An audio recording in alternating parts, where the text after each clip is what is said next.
Bon, moi ça fait plus de 10 ans que je suis dans l'immobilier à Dubaï et en 10 ans j'ai entendu tout et n'importe quoi en termes d'arguments de vente. Je vais vous faire un petit résumé de ce que j'entends sur le marché aujourd'hui. Pour ceux qui ne me connaissent pas, je m'appelle Agathe, j'habite à Dubaï depuis 2013, j'ai investi depuis une dizaine d'années et il y a 5 ans j'ai créé l'agence Dubaï pour accompagner les francophones dans leur parcours d'investissement immobilier à Dubaï. On va commencer par le conseil numéro 1. En ce moment il y a énormément de choses qui se développent aux alentours de Ras Al Khaimah. Je pense que vous en avez entendu parler, c'est un endroit où il va y avoir un énorme complexe de casinos, un peu un Las Vegas sur des îles artificielles, ça va être incroyable. Et en ce moment, j'entends énormément de gens qui disent ouais, là-bas, tu vas pouvoir faire du Airbnb, tu vas sortir 15% de rentabilité nette, etc.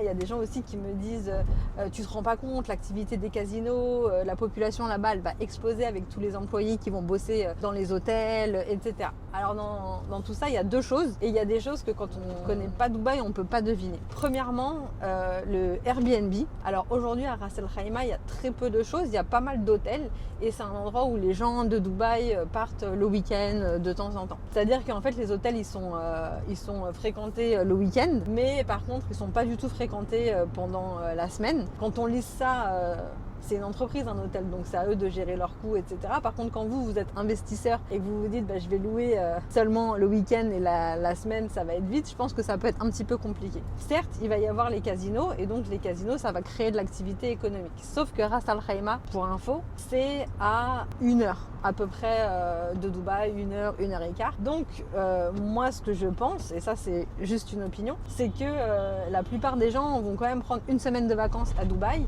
et puis ils vont aller faire un stop à Ras Al Khaimah, ils vont passer la journée ou 2 jours, donc effectivement ils vont peut-être prendre une nuit d'hôtel, mais pour ça on va pas dans des Airbnb en général, on va à l'hôtel.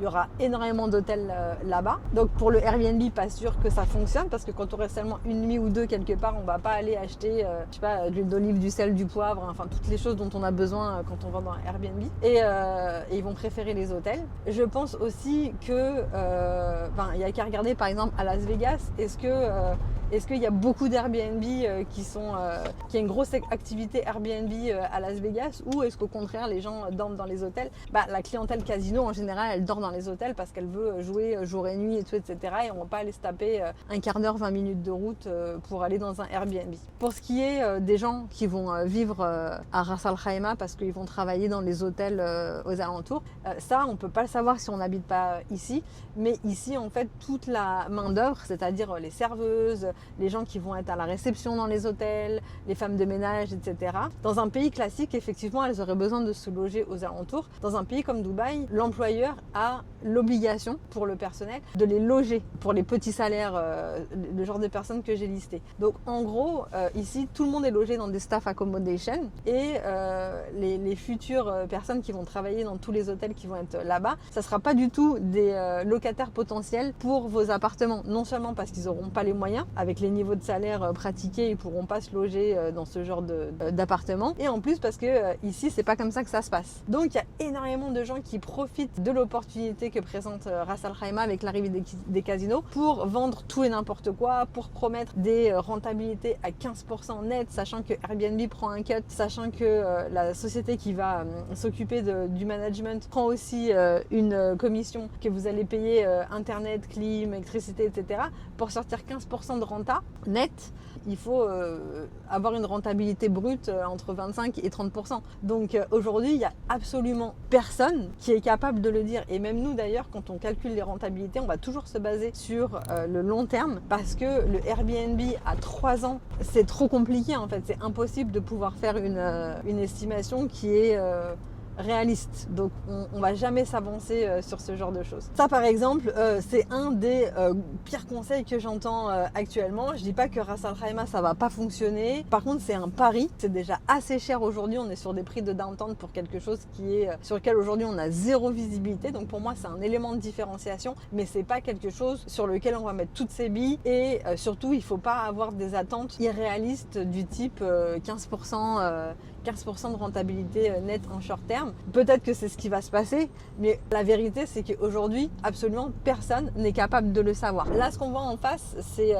l'obélisque. C'est un Sofitel qui se trouve à Healthcare City. Et en fait, ce complexe-là, avec le Wafi Mall et l'hôtel, là, le Raffles, l'hôtel c'est le Raffles, c'est tout un complexe qui se trouve ici à Healthcare City et qui est sur le thème de l'Égypte. Donc on a le Raffles qui est en forme de pyramide, le Wafi Mall, il est complètement décoré avec des hiéroglyphes vraiment sur le thème de l'Égypte. Et à côté, le Sofitel, il est en obélisque. Il est récent cet hôtel, il a peut-être, je sais pas, 5 ans, ouais, il a peut-être 5 ans, environ entre 5 et 7 ans d'existence.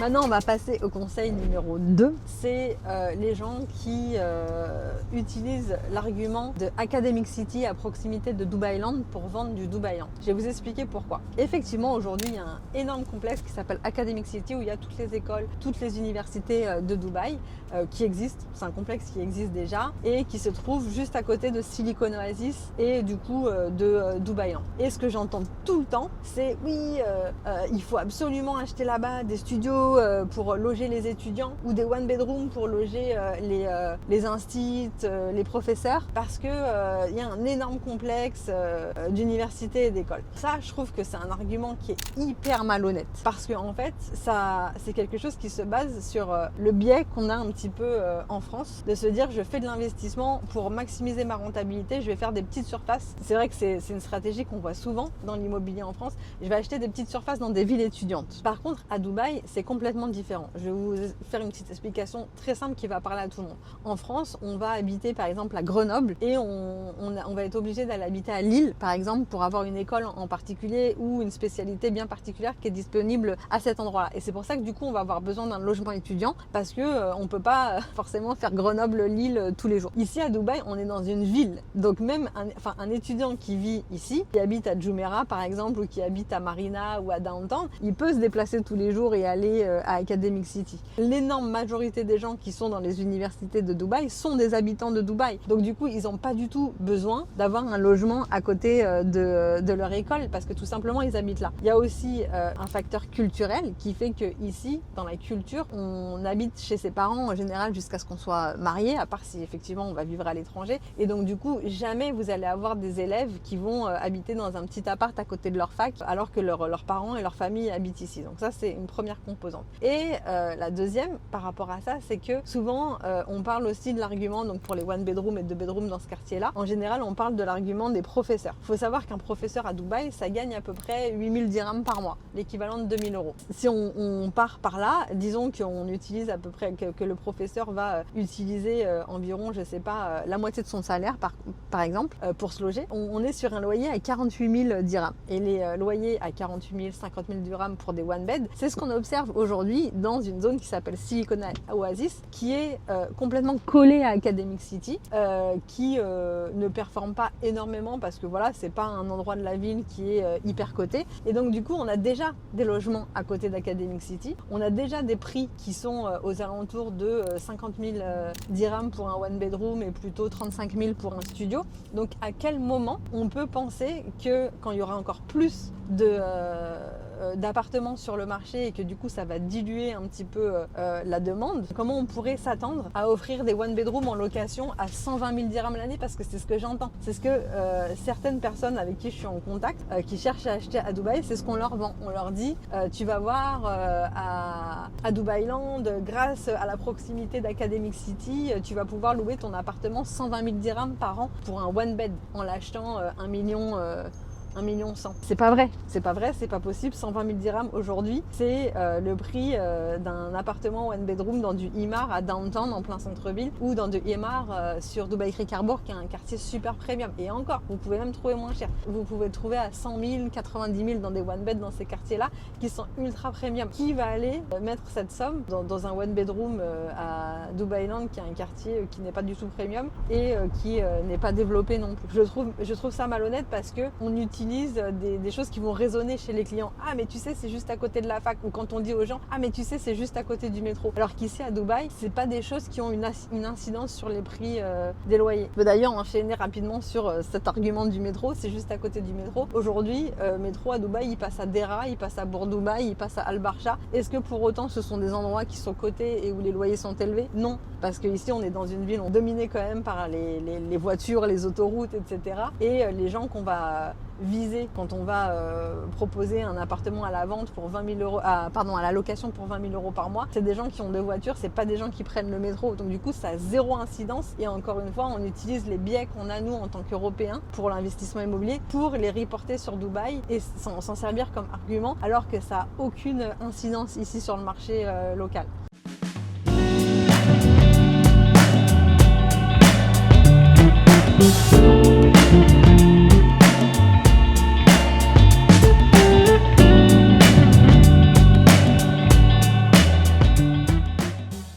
Là, on se dirige en direction de Meydan. À droite, on a Burj Khalifa et le Dubai Mall, donc on a une super vue. Je sais pas si ça se voit sur ton truc. Et là, à gauche, on va avoir Dubai Creek Harbor, mais du coup, c'est un petit peu derrière. Mais surtout, on a le Wildlife Sanctuary, c'est l'endroit qui est classé au patrimoine de l'UNESCO et sur lequel il y a plein de flamants roses, plein de verdure, plein de nature. Ça, c'est en pleine ville à Dubaï. Pour ceux qui disent Dubaï, il n'y a pas de nature, je trouve que là, on a un très bon exemple de nature en plein cœur de la ville et ça c'est complètement naturel, c'est pas un parc aménagé, etc.